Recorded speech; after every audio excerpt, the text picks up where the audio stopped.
I can't remember what my signature intro is. You're so matching today. I just realized how matching you are, Zach. It's kind of insane. Is it too much? It's really an incredible amount. It's of matching. little bit too much. It's impressive, I think. Okay. Hello, everyone. Welcome to Ivy Games Weekly. Today, you have to deal with me, Sam. I am one of the founders of Ivy, along with Zach. And Max is also here once again. Hey, guys. From Antarctica, I think is where we said he was coming from. Is actually Grand Rapids, Still Michigan. There. Austin is not here with you this week. He'll be here most weeks, but he is running a conference. He runs a conference called Mental Health Marketing. It's a yearly conference where a bunch of marketers get together in the mental health space and talk about how to reach people and be empathetic about it. And it's really great. He shares about it a little bit on his own social media. So if you just want to learn about that and see what he's up to, you can find it there. Yeah. Well, we're doing this. He's like on the other side of this building. Yes, he's actually in the same building. Yeah, just also streaming that. Live streaming video because it's a remote conference this year. So kind of the exact same thing.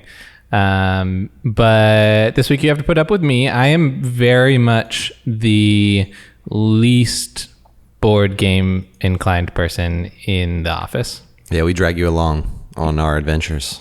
Make you play Gloomhaven and Dungeons and Dragons. And yes, I get in there. I've played some things. I would say I enjoy playing board games, and I love the ones I play. I just have not played a large sample of board games, and so my purview is very narrow in that regard. So what do you do here? What do you do here at Ivy?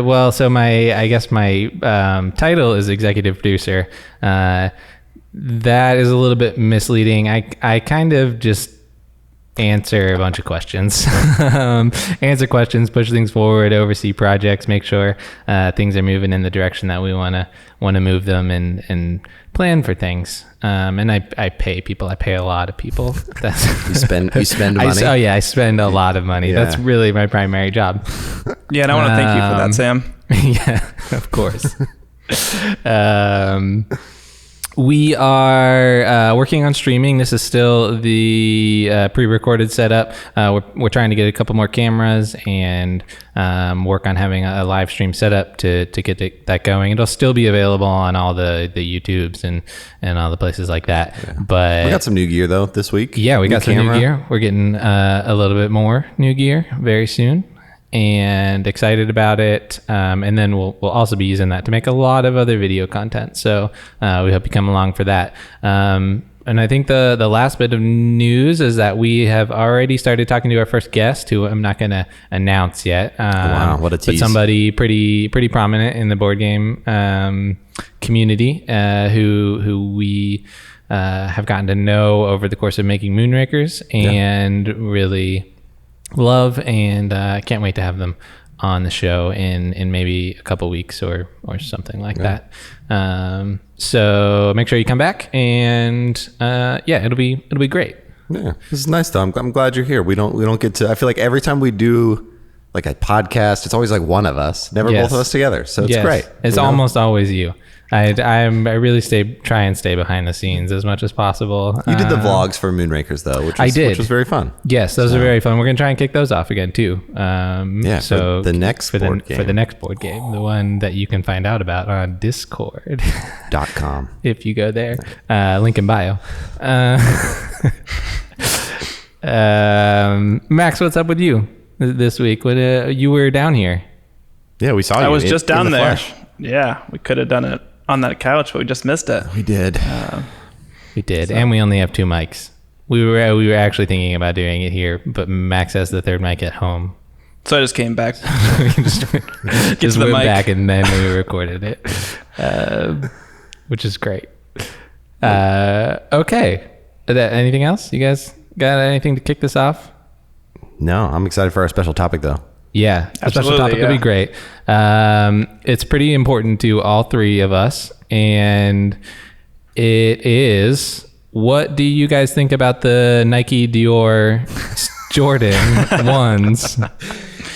I want them badly. I don't know if I want them $25,000 badly, but I like that you don't know if you want them that bad. Like maybe I want them $25,000 badly. It's on the fence. It's close. Those things are going to appreciate in value from that marker. They are. It could be a great investment for you. I'm not going to risk it. Round out your portfolio. Did you sign up for any raffles? No, I didn't either. I did. I think that, what were they, $2,000 MSRP? Yeah, still retail 2000. That was a little steep for me even at retail cost. See, but here's the thing: if I got them, I would probably sell them and buy the Union Jordans. So, and have some left over, I'd hope. Yeah, I'd hope you'd be getting a real bad deal on those Union Jordans, but. Anyways, I'm more of an off-white Jordan person, so I would go with that. But it's respectable, I guess. Okay, enough about shoes. If you like shoes, please let us know if you would buy the yours. And if you say yes, you're a very special person. Cool. To our actual special topic now, the one that we are going to talk about. Are board games too expensive? This is something I'll give a little primer for it. When we were launching Moonrakers on Kickstarter, occasionally somebody would comment on a forum or on a Facebook post or something like that, like it's a cool game, but it's way too expensive, and like I can't do this. And even aside from Moonrakers, it's something that comes up quite a bit in discussions around the communities of board games, and we kind of just wanted to delve into it. I think we have some stuff to share a little bit towards the end of the conversation about what the financials for Moonrakers looked like, because as a game maker, we actually know what goes into it and what needs to come out of it in order for it to be a successful thing. But just want to get your initial impressions on what do you both think about the cost of board games right now? Oof. Okay. Well, first of all, what is the most expensive board game that you own, Max? Probably, I think it's Food Chain Magnet. Food Chain Magnet. What was that? 120. 120. And Yeah. we got Gloomhaven, obviously, which is what? Well, we got Max 7th Continent. So So I was he going to say didn't that. buy that. I own but, a more expensive game. Yes, okay, but you didn't buy that. That was a Ivy Christmas gift, if I remember correctly. And what was that? Because we got that on resale. We got 7th Continent yeah, on because resale. they don't make it at retail anymore. It was 160, 170, 180, something like that. It's honestly less than I remember. Maybe it was but, one. and Gloomhaven, I think we also bought aftermarket, which was maybe $200. I don't know. I wasn't involved in that. I don't know. What is it retail? What was Frosthaven? Do you know off the top of your head, Max? I thought it was also close to 120, but Okay. I could be off. See, and this gets to, I think that is a great value. But obviously I have a vested interest in that as someone who sells board games. But Yeah. for 120 for something like Gloomhaven, which we have put how many nights into, like it's Yeah, just as hours, far as and like the minimum playtime is like 3 hours for us, probably. oh yeah, and we've probably played 15 to 20 quests, and I cannot think of many forms of entertainment that I have gotten like that much value out of. But also it's really just depends upon, I think, how you assign value to the things that you purchase, and it's specifically assign value to things in board games. And I think a lot of them, maybe like the negative reaction was around just like component cost. Essentially, it's like, this game looks to me like it only costs maybe, $15 to produce. Why are you selling it for $60? And I get that, but like there's obviously so much more that goes into making games. But again, this opinion is pretty self-serving as someone who's trying to. Well, I don't know. make You're and also sell someone board that games. buys board That's true. games, so Yeah. it's not exactly self-serving, fully self-serving. One I do want to touch on Gloomhaven is a great example of a game that you definitely get your money out of if you play it for a long time. But I think really it is an exception in the board game industry and how much playtime there is Yeah, how much involved in that. value, I mean, yeah. there's lots of games that are replayable, but in reality, most people who are serious about board games don't play a single board game, that many times. Oh yeah, I have so many board games. There are so many board games in this office that we have yet to play. But yeah, and so Gloomhaven as an outlier is a great example of value for your money. But there's a lot of games that are in the $80, $100, $120 range. Even Moonrakers, the most expensive version of it, if you bought everything, was somewhere around $120. And they do not have the playtime of Gloomhaven. And so what about that? Is that still worth it? Max, what do you think? Well, so there's a big trend, it seems like, on Kickstarter for just like components, like more components, higher quality components. Like people are definitely pushing add-ons, and like when it comes down to that, it's tough when you're starting out and being like, am I going to play this game a lot? And like, am I gonna get my group to play it a lot?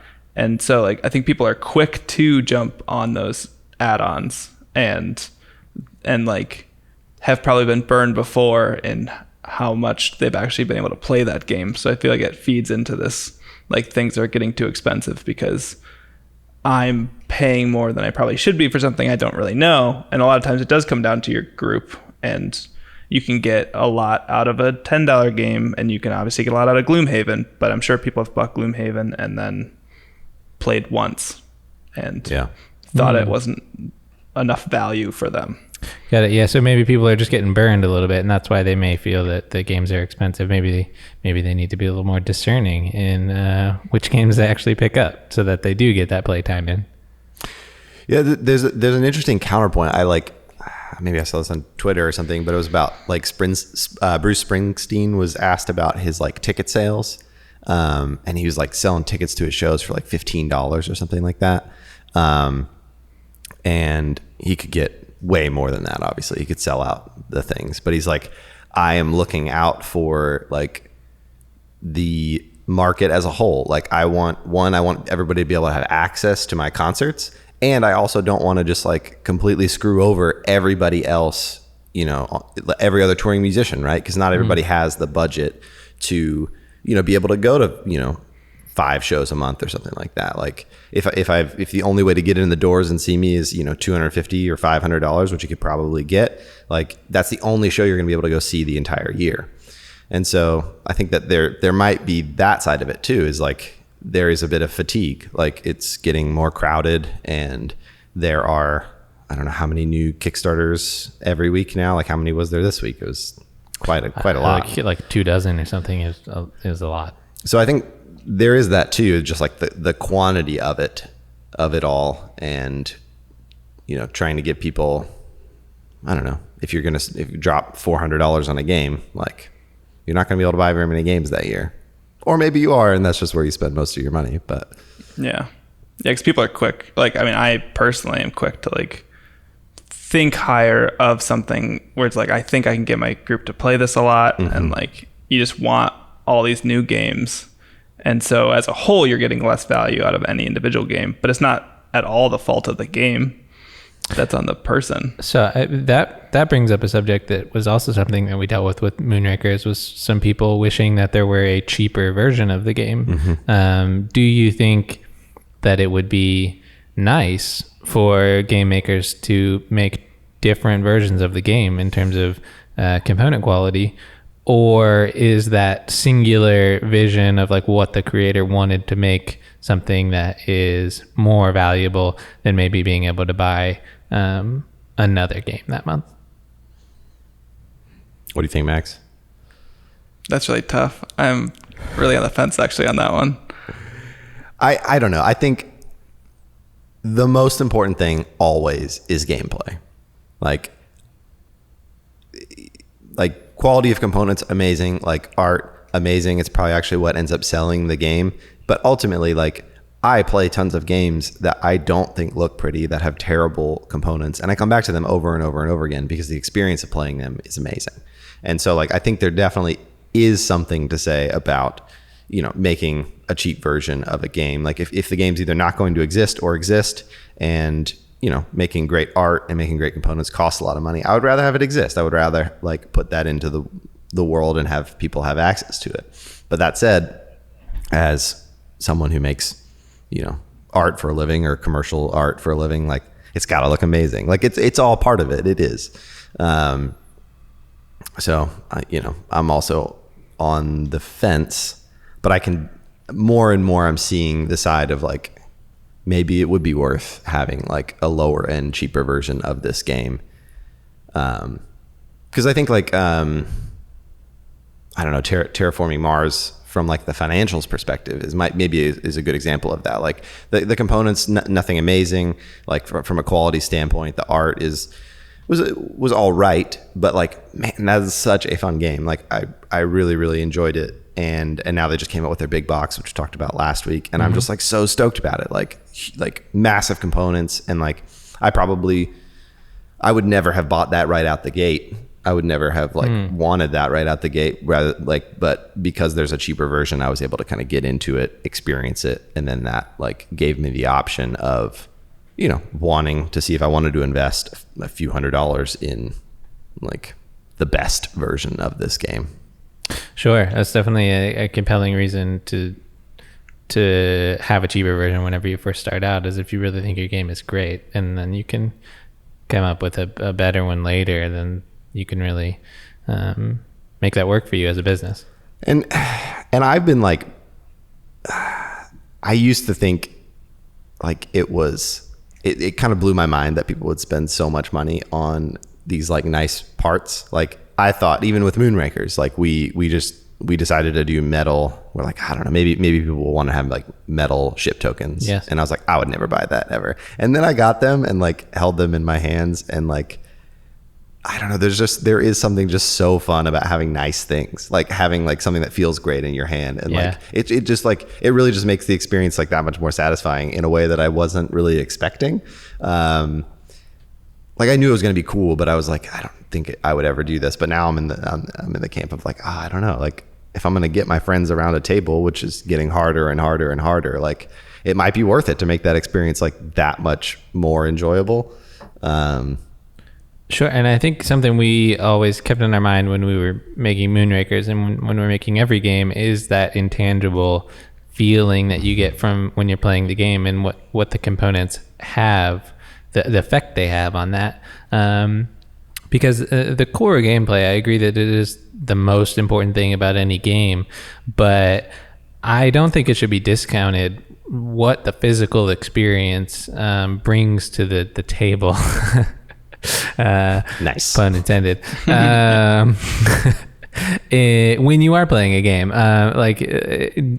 feeling those heavy ships in your hand and the really high quality card stock and everything, I think it really genuinely does make people enjoy a game more than they would if it were all cheap stuff. Yeah, not to mention like even from a gameplay standpoint, like better art usually calls for like more readability in gameplay, and like maybe certain tokens over just cubes also contribute to that. So like component quality directly impacts gameplay in terms of how easy it is to understand certain things. Oh, definitely. Yeah, but I also think there's like that, especially if the type of the game lends itself more towards like, you know, it's more imaginative, like you're trying to climb into like a world that someone has created or a narrative that someone has created. Like, you know, that extra money going into art or component qualities like really helps bring someone into that. Mm-hmm. But then if you like compare it to something like film, like there is no reason, you know, the budgets are way bigger, but there's no reason that, you know, a $5 million film can't connect with me emotionally in the same way that a $100 million film can. Like there's still ways to, I don't know, it's that like the core things that matter, I think, I don't know, can still be constructed in a way that can make a game that's like worth playing and something that gets you like emotionally invested or just like intellectually invested. So I don't know. It's just really hard to make those things though. Sure. I do think there is a scenario where higher quality components could actually get in the way of the gameplay. And I think specifically of Gloomhaven, where everything in there is nice, but it's like standees and stuff. There's no minis or anything like that. And it takes so long to set up that the simplicity of it and the the ease of packing and like finding everything. If you had to pack 200 minis and like find the right minis and put them all out and everything, I think it could potentially actually like make the setup take longer and detract a little bit from the game. Yeah, I don't know how I feel about that or not. I do like minis, so Yeah. Maybe I'm wrong about this one. As a little bit of a hot take. Yeah, I don't know. I do think where a lot of the board games are too expensive comes from. I think there is also a little bit of just potentially a lack of understanding of how much just like time goes into making something, and that you're not just paying for materials though. You're paying for the people's salaries to work on these games, and you're paying for the time that it takes to come up with really cool marketing material that makes sure you actually hear about the game, and the ad spend on Instagram. Like all these things need to be covered by the game, by the cost of the game. Like all those are rolled into the game, not just the material cost of actually producing the game. And I think you have some actual absolutely. numbers. I do. I have some numbers from Moonrakers that I can share about that. It's very fascinating. Just to, I guess, just to get the number out there, we spent, if you calculate everything up, we spent $502,786,078 or 98 cents. $502,786.98 to make Moonrakers, to bring it to life. Now that's to where we are right now. Yeah. What's all included in that? And it's also for 10,000 copies. So I'll get into that a little bit. So things that are included in that design of Moonrakers cost $37,000, which is quite a bit. Worth it though. Just making the prototypes. So the prototypes that we sent out to places like Geek and Sundry. Well, you were actually at Geek and Sundry. Or Tantrum House, or Man vs. Meeple, or like anything of those. We wanted those to be really high quality. So we ended up spending like $8,000 just on prototypes because they are really expensive to produce in small quantities. Production of 10,000 games with Panda cost $170,000 almost. Freight shipping to get it from Panda to the warehouses around the world, another $17,000. Advertising, we spent somewhere around $92,000. Paid previews, we spent somewhere around $15,000. This just keeps going. Let's see, marketing production, that's like shooting videos and stuff, $25,000. The Kickstarter fee was $34,000. And miscellaneous conferences, trips that we took for it and stuff were $10,000. And then the biggest thing was the actual time that it took, the time that you put into it, the time that Max put into it, the time that Austin put into it. It was an 18-month development cycle. And we're doing that a lot faster now. But this is a little bit of an estimation, but it's somewhere around $140,000 worth of salary time that was put into just the development of Moonrakers. And so you look at all those numbers, and almost all of that, mostly except for the production, the freight shipping, and a large portion of the advertising, happened before the Kickstarter. Yep. Before we knew if it was going to make a single dollar. Yeah.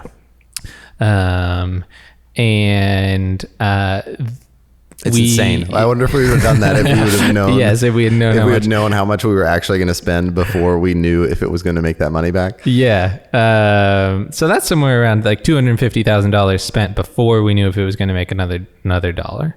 And I don't think we would have done that if we wouldn't have loved Moonrakers, though. It's not like we would have just been like, no.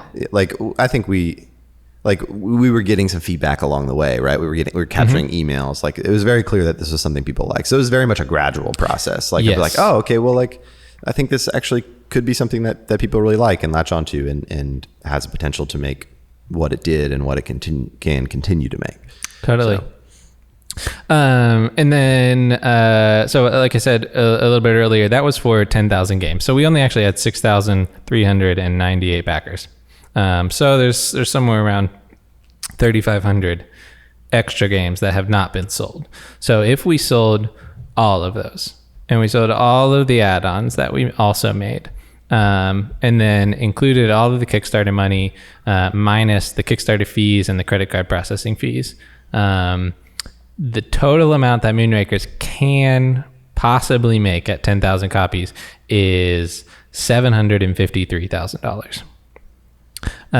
Which means that Moonrakers has the potential at 10,000 copies to make around $250,000 in profit.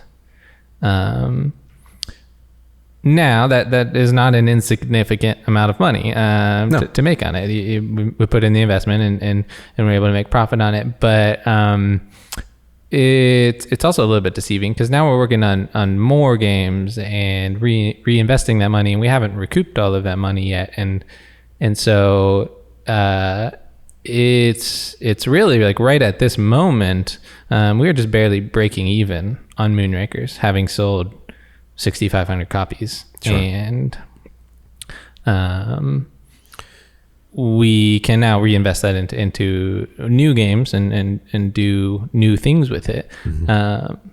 But I think what this really is meant to illustrate and why we're sharing it is that the cost of a game games are just expensive to make, I guess.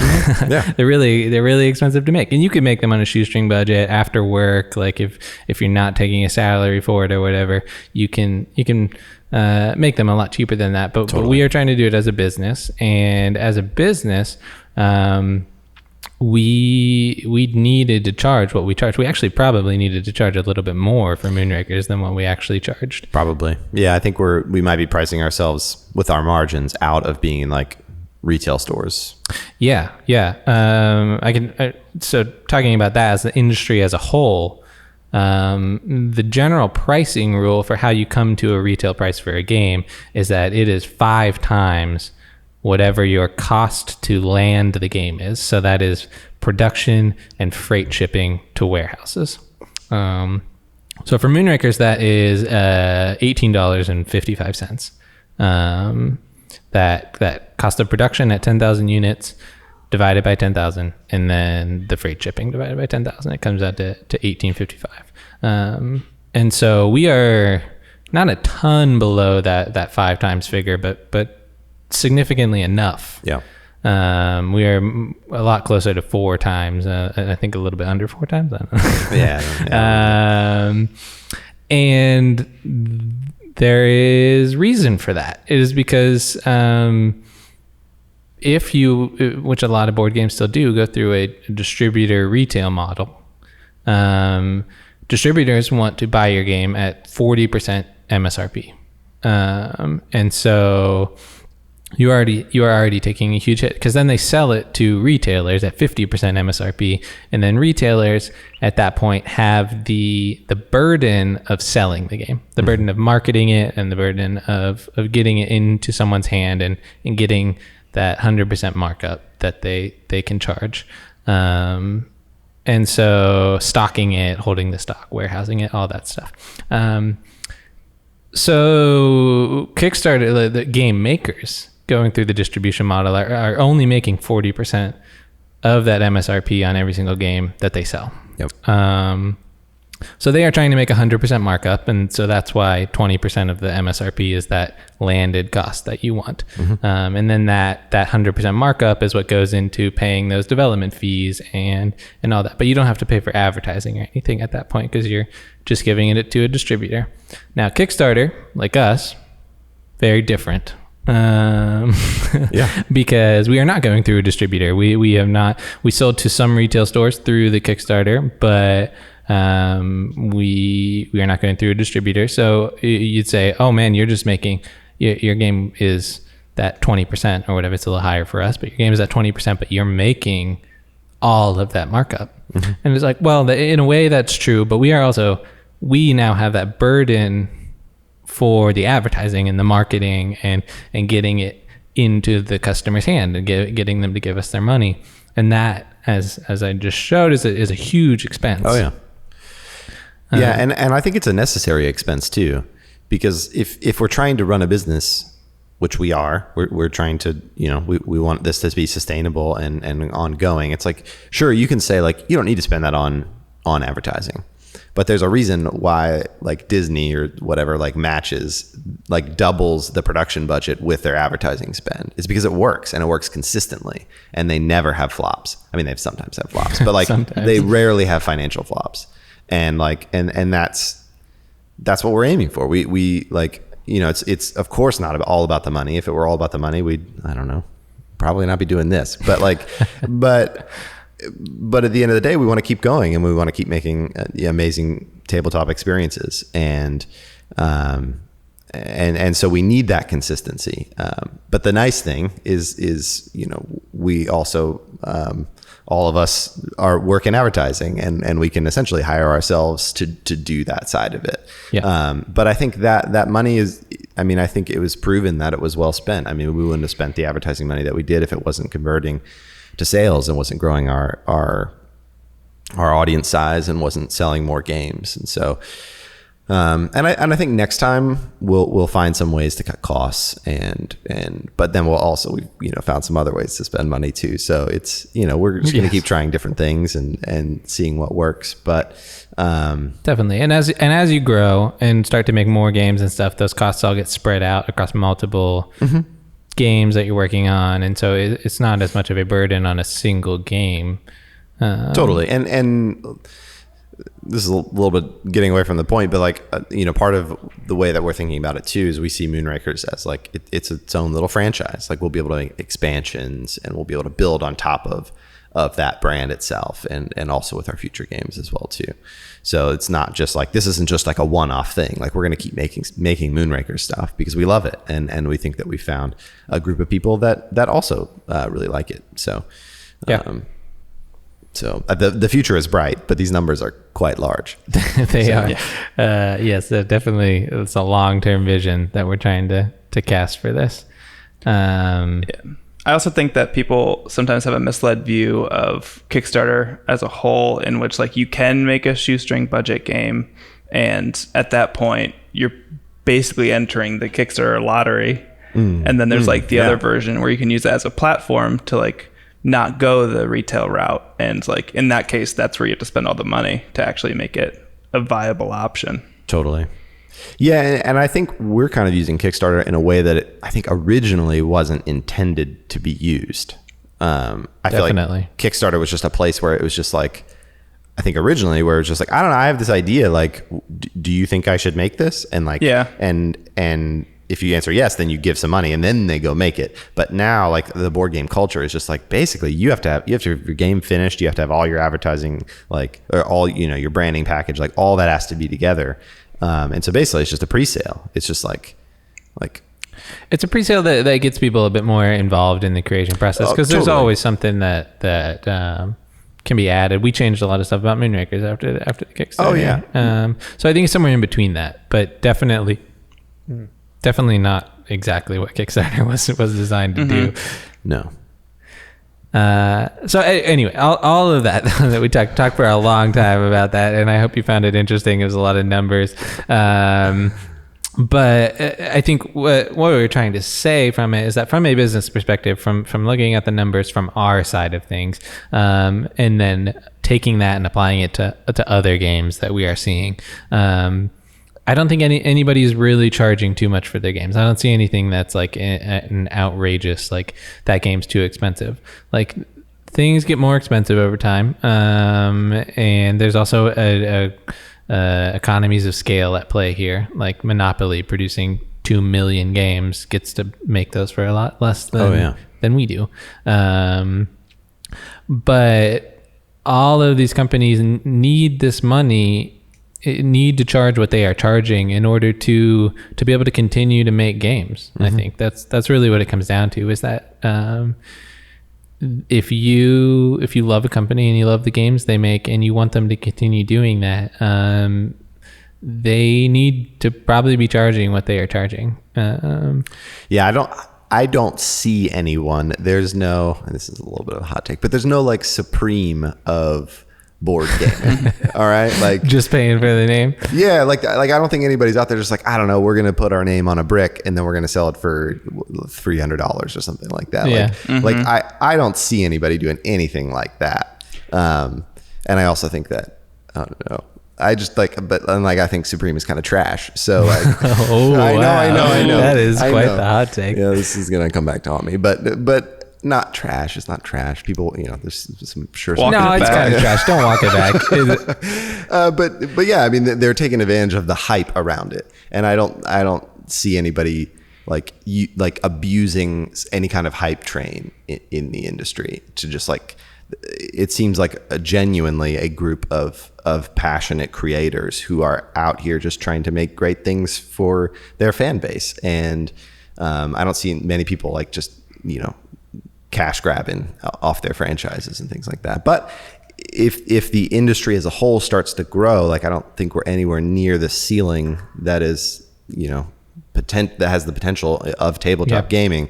I think that day may come, but I don't see it right now. I don't know. Do you think we'll ever get to a place where that kind of thing happens, or do you think there are some cash grabs going on? You think it's already there? Mm-hmm. Ooh. I really do. Tell me more. Like you talked about core gameplay earlier, and just like you could strip it back and you'd have a great game. And I think there's a tendency now for a lot of games to hide behind components. Like I think especially in the miniatures market. Okay. I think they just want to throw a lot of minis at it and charge a lot of money. These are strong words from somebody who is currently working on a game with minis in it. Well, it doesn't. Mini games are great. I'm not saying they're not. I'm just saying that there are games that I think can hide behind those kind of like component quality things, and then the game. And I think this is what we were talking about before, when people get burned, where it's like you might see something that looks super cool, and then it just doesn't come back to the table because it's not that great of a game, and you've just spent over $100 on. And like, I guess if you're okay with just having a bunch of minis for that cost, then great. But a lot of people are looking for a great gameplay. No, I think that's what Gloomhaven was. I think that's fair, because it's also really hard to know, especially on a Kickstarter, on a first release and stuff like that. It's like, yeah, you can just make something that's super pretty, and like no one has really any way of knowing if it's very fun. Besides some maybe like playthroughs, but like even then, it's like you're not in it yourself. So yeah, all right. Okay. I mean, I want to say I don't think it's malicious. Like I don't think people are doing this on purpose. No, totally. I think I agree. I want to make that clear. No, it's hard to make a good game. It really maybe is. Some people are doing like, it on purpose. I think I think everybody's trying. It's really hard to make a good game. Takes a lot of time. Okay, I want to. This has been a long segment. I want to wrap it up by looking at this chart that came from. Everybody loves a good chart. Jamie Stagmeyer, Stagmeyer Games, great blog. Go check it out. I hope that's where it's from. That's where Austin told me it was from. Anyway, Max, I sent it to you too. You can look at it. In general, if you hear about a game you really want, what's the maximum price you'll pay before seriously reconsidering the purchase? So what is the amount that people will just like see a game, if they like it, they'll just buy it without even thinking about it too much? And I was surprised by this a little bit. See, it felt right to me. The $80 and $100 price mark. So the $80 and $100 price mark account for more than 50% of this chart. Yeah. Which means people are looking at games that are $80 or $100 and not even thinking about it twice. Like they'll go through the page and they'll be like, oh yeah, okay, I like this. I'm just gonna buy it because why not? Sure. I think this chart, if that is truly where it came from, I think it's a bit skewed by its audience. Probably. Because like, of course, it's an audience that's used to that. This to me is at like mid-core and above as far as like tabletop audience. So I don't know. That still seems so high. That like 10% at 150 plus is insane. And like, I think this is probably up to interpretation with what you mean by like reconsidering the purchase. Yeah, sure. Because like, is this are you factoring in weight, or it's just like any game goes? Like, there's like, if it's cool, I'll spend $100.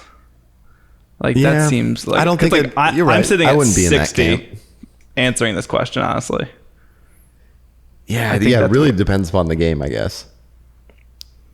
I'd probably be in the 60 mark as well too. Yeah. And that's, I mean, I don't really buy games. I just play games. your games, so I'm not on this chart at all. You just don't even you never reconsider. I never reconsider because I don't consider in the first place. Why would you, when you have people that are willing to spend their own money for games that you can play? That's a whole target audience right there. It's just like, I don't know, my friend buys all our board games, he just brings them over to my house.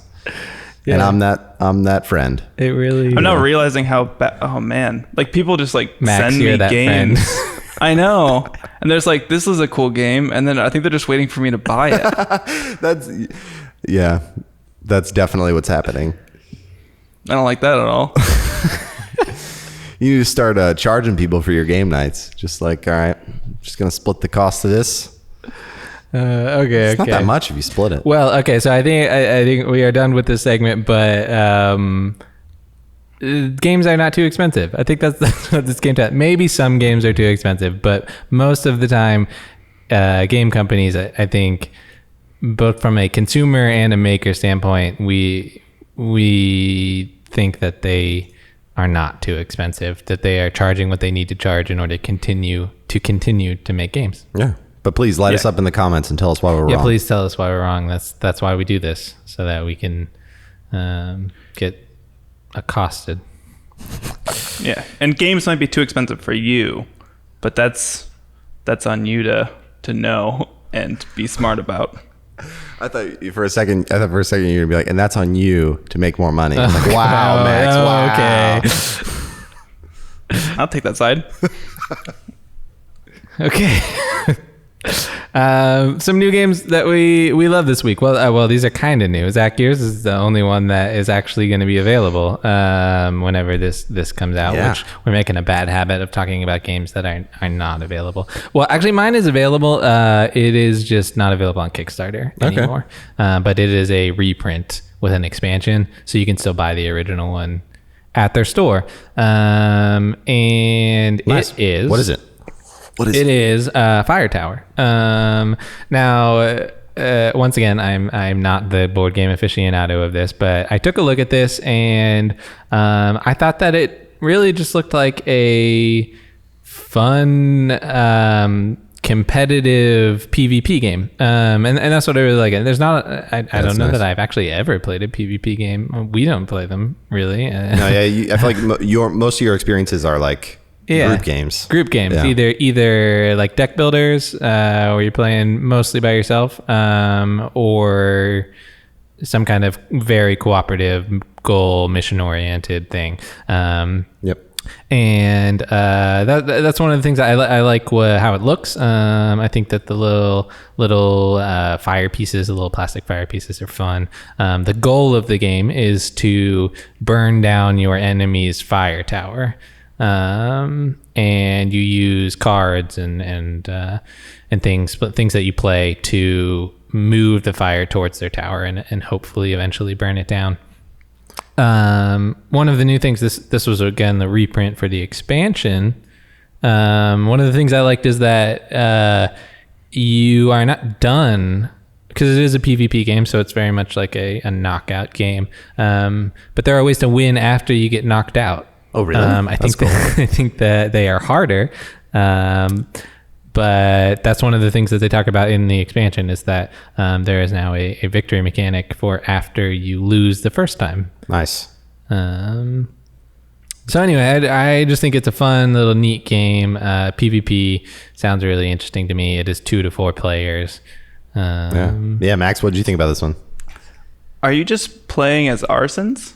Like, you are an arsonist, yes, kind of. You're putting out fires, but also burning down. Yeah, you're a firefighter people's... and an arsonist, which is that's a pretty complex character. There is. I don't know. You guys, it's like Firewatch, right? That's no.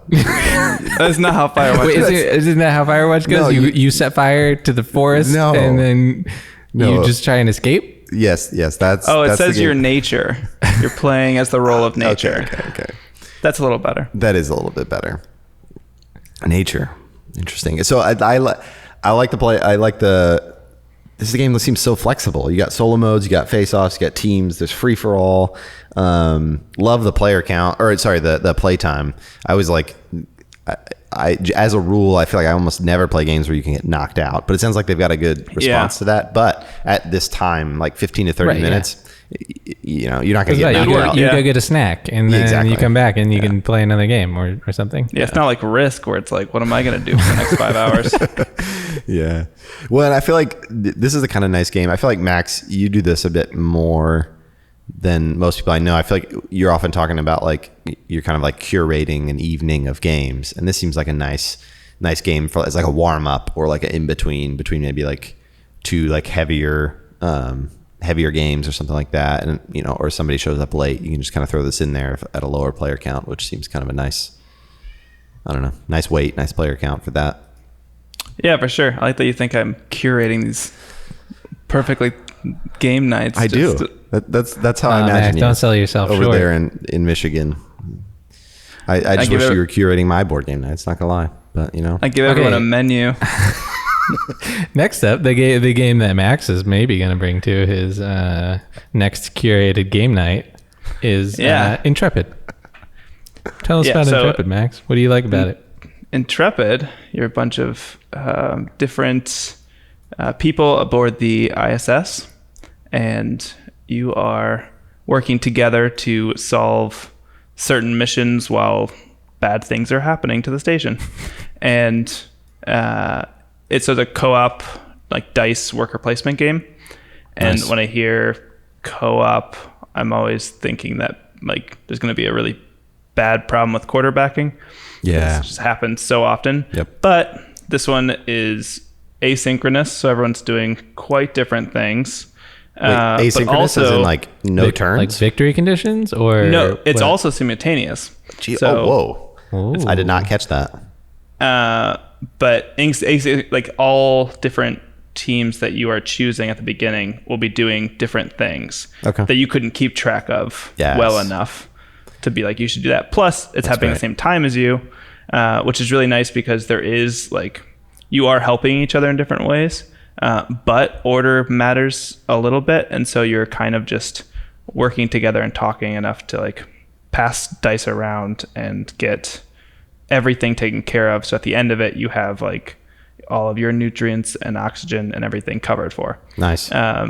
What's the win condition? Win condition is getting through a certain number of missions, depending on the difficulty you want. Got it. And they have these big old dials that feel like retro science-y that you can move around to keep track of all your needed things. Overall looks really, really fun. The one thing that I liked about this game in their marketing material on the Kickstarter is that pretty near the bottom, they just say, to be blunt, this game is hard. I like that. Which is, I think, something a lot of people actually look for, and it's a nice way to talk about it. Really, it's straight to the point. What's the playtime on it? It's pretty long, right? Do you know, Max? I can look at it. I don't at the top of my head. That's the one thing about co-op games. 60 to 90 minutes. Okay, that's not terrible. That bad. No, because I'm just games. like, it's such a terrible feeling when you fail. Like, and if it's too long. Oh, those really long games. Yeah. I'm like, oh, I'm so sorry I brought this to the table, everybody. Like, I always feel like bad about it. A little bit of a downer. For the evening. And so like, I feel like you're definitely going to need like a certain group of people to play this game with, maybe that are like cool with losing all together. It's like getting exhausted in a D&D game or something. You've been playing it for like 3 hours, and you get exhausted, and it's so frustrating. So that's interesting that they call that out. But I mean, even better when you do beat it, though. Like you know. Oh, for sure. And it's got a lot of like fun puzzle elements. So like Okay. if I'm playing as Japan, I might have like this thing where if I place one of my dice here, all the other ones I haven't placed yet go up by 2, and like that's where like the order would matter, and so you're just kind of making sure things are being done in the right order. And so this like worker placement game as a whole, and then each person has their own puzzle they're solving, that seems like a fun game. Yeah. I think it sounds fun. We actually might have backed this. I can't remember. We backed one of these. Either this one or yours. Backed mine like yesterday or today or something like that. So, great. So yeah, I brought Mantis Falls. It's currently going right now. Still got 20 days to go at the time of this taping. It is a strategy, deduction, and betrayal game for 2 to 3 players. It is kind of this like neo-noir. You're either essentially you are a witness or an assassin. You're walking the streets of kind of this neo-noir town, and people can come along and help you. The kind of synopsis is players live and die on the dark film noir roads of Mantis Falls, a mob-ruled mountain town in the 1940s. So I love the setting, but I think what they've done that I was really excited about is they've taken one of my favorite elements of Dead of Winter, which is a bit longer game, and distilled it down into something that's a little bit simpler and a little bit more digestible. This fact that it's a co-op game, but there might be someone in there who is actually not on your team. So some games you play, everybody you're all witnesses, but then some games there might be one assassin among you who's working against everyone. So yeah, I thought that was super cool. I'm excited to play it when we get it. Yeah, those are always fun because no matter if everyone's good, everyone's convinced one person's bad. Oh yeah, and either outcome is so wonderful, right? Like it's like you become so convinced and so skeptical that someone is the one betraying you, and everybody jumps on that train, and then you fail, and then you're like, "What are you doing?" No, I was trying to help you for real. And then sometimes people convince you the other way, and it's just like amazing, like really high stakes, like high drama moments. I'm curious how that works with 2 players, because. I think based on the way they've sold it, I think it's going to work really well. Okay. Like, you're just like focusing. You just like, can I trust you? Is like the core question of the game, and I think that's really smart. Is it a deck building game? I was a little confused. I only looked at it for a short time. I think they bill it as a strategy game, but there's like hand build. So they say there's hand building and risk management. I don't know if that means. I guess it's not. I'm not sure, to be honest with you. What's the win condition? It is. Oh shoot! You're really putting me to it. They sold. You asked me that. I know. I did. They sold him before he even knew this. He backed it. I just like that like core question of like, can I trust you? It's funny. I asked you that question, Max. And I'm like, shoot, I don't know the win condition of the game that I brought. I don't know. We'll have to go look it up. I'm sorry. You'll have to back it and play it. We'll get back to that. Cool. Well, that is the new games that we love this week. So if you like any of them, let us know in the comments, and we recommend them. Oh, yeah. And I don't know if I said this at the top. Shout out to the Discord. We've got this wonderful Kickstarter channel in the Discord, and this popped in to there, and we were talking about it over in the Discord, and that's kind of how I found it. So if you see something you love, please join us and chat about it with us over there. Talking about something to do with Ivy as a bigger company to round us off here. And this week, I'm going to talk about something that is kind of an offshoot. It has very little to do with anything else that we're doing, but it is something very fun that we enjoy a lot. And it is a coffee pop-up that we run called Noblesse Coffee. And we have had in the place that we work, we've had a pop-up that operates right now. The guy who runs it is actually going around to a bunch of different parks around Nashville and giving out coffee, because we're in some pretty rough economic and emotional times, and we thought it would be nice to give out some free coffee to people. Yeah, he's been doing it in parks with a mask on, although I hope not right now, Adam, because it's pouring. Masks and gloves. I don't think so. But another aspect of Noblesse Coffee, something that we're pretty excited about, that I've been spending a decent amount of time on in the last couple of weeks, is something that we call the Cascara Shrub. Delicious. It is so good. Delicious. It is a liquid. It is a mixer that you add. At the most basic version of it is that you just add it to seltzer water. You add 2 ounces of the shrub to 6 ounces of seltzer water, and it creates this amazing, delicious, tart, tangy, little bit coffee tea like. It's hard to describe. It is the most refreshing drink that I have ever had. Wow, you're really pitching it hard. Well, I mean, so I honestly, I wanted to bottle it and be able to provide it to other people because I loved it so much. Yeah. For people who don't know, what is Cascara? Yes. So Cascara is the skin of a coffee cherry fruit. So for anyone who doesn't know, coffee is grown on trees, bushes that, and the actual coffee bean is the core and seed of a coffee cherry, which is very much like a normal cherry, is a fruit. And today our society values the bean a lot more than it does the fruit. And the fruit is not anything really special if you were to actually try and eat it. But to get Cascara, they take that coffee cherry skin and they dry it out, and then you can steep it like tea, essentially. Mm-hmm. And it still has some coffee flavor to it, but also has very tea-like aromatic elements to it. And then what we do to make the shrub is we take that Cascara and put it in apple cider vinegar along with some sugar and peppercorns and some other stuff, and just let it sit there and soak in. And then the strawberries. Oh yeah, strawberries. That's right. You can use other fruit too, but right. That's why it's red. That is one of the reasons why it is red. And we've done other fruits too. I think plums. Adam's done a plum. The guy who runs the coffee shop. We're thinking about doing some peaches too. Very excited about that.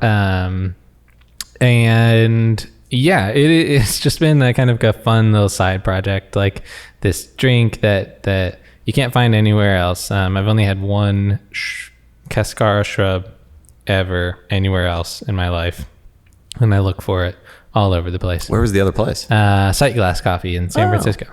Yeah, they do one. They don't add fruit to theirs. It's just Cascara and and vinegar. It is also good, and that's when I first fell in love with shrubs. But I think that we've done it just a little bit better. So can people buy this online? People cannot buy it online yet. We're trying to get there. We are still experimenting with the recipe and making sure it's good, but we do have plans to sell it online. So keep an eye out for it in the future. Max, what's your opinion on the shrub? I love it. Big kombucha fan, and I think it has a lot of similar vibes to that. Yes. Personally, very excited for peaches. I love peaches, and I'm also just curious what that does to the color of it. I think it could be. Yeah, I wonder. Cool. I have no idea. Good. I have no idea. I don't know what it's gonna do. Have you tried any of the cocktails, Max? Yes. Nice. I've had it with. Yes. That is the last thing. I have a shrub-based cocktail almost every night now, which is not good for me. I am not like.